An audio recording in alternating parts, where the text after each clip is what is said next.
कि अब ये कांग्रेस पार्टी नहीं रह गई है, बल्कि मुस्लिम लीगी माओवादी कांग्रेस में तब्दील हो गई।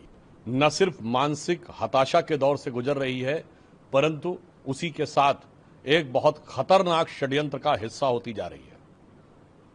राहुल गांधी का आज का जो बयान या जिस प्रकार के समाचार पत्रों में आया है कि उन्होंने ये कहा है कि 1 साल के अंदर अराजकता के द्वारा यह सत्ता परिवर्तन होगा, इससे एक बात बहुत स्पष्ट हो गई है कि प्रधानमंत्री श्री नरेंद्र मोदी जी ने कांग्रेस पार्टी के लिए जो कहा था कि अब ये कांग्रेस पार्टी नहीं रह गई है, बल्कि मुस्लिम लीगी माओवादी कांग्रेस में तब्दील हो गई है। हाल में संपन्न विधानसभा चुनावों में केरल में मुस्लिम लीग के साथ गठबंधन करके सत्ता में आने वाली कांग्रेस, और असम में, यह हम नहीं कह रहे, बदरुद्दीन अजमल ने कहा कि कांग्रेस मुस्लिम लीग बन गई है। यानी मुस्लिम लीग का जो स्टैंप है कांग्रेस पे, यह सिर्फ भारतीय जनता पार्टी नहीं बल्कि अन्य लोग भी स्पष्ट रूप से बता रहे हैं। और अब अराजकता के द्वारा सत्ता परिवर्तन का यह जो दुष्प्रयास है, यह दर्शाता है कि अब वो माओवादी हिंसक अराजक राजनीति की तरफ आगे बढ़ रहे हैं।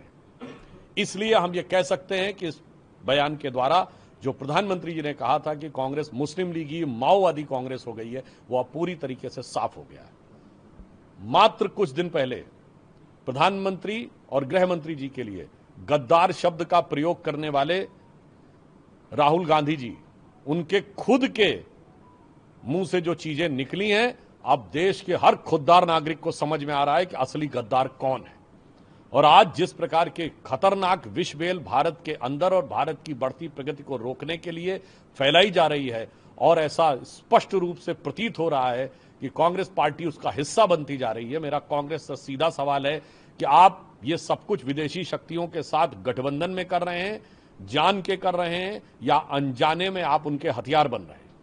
इसलिए मैं देश की जनता से कहना चाहूंगा कि कहनी है एक बात, मुझे इस देश के पहरेदारों से संभल के रहना, अपने घर में छिपे हुए गद्दारों से। सर, तृणमूल कांग्रेस के नेता ने कहा है कि बीजेपी ने चुनाव आयोग के साथ मिलकर चुनाव जीतने की कोशिश की है। स्ट्रांग रूम में चुनाव आयोग और सीईओ के साथ बैठ के मीटिंग की गई है। मुझे लगता है कि इस प्रकार के निरर्थक अनर्गल बातें कहना अब जनता को रास नहीं आता है। मैं उन्हें बताना चाहता हूं, 2011 के चुनाव में, विधानसभा चुनाव बंगाल, हम एक अप्रासंगिक दल थे। 2016 3 सीटें 10% वोट, 2021 मुख्य विपक्षी दल 77 सीटें 38% वोट, और 2026 46% के आसपास वोट और 200 सीटें।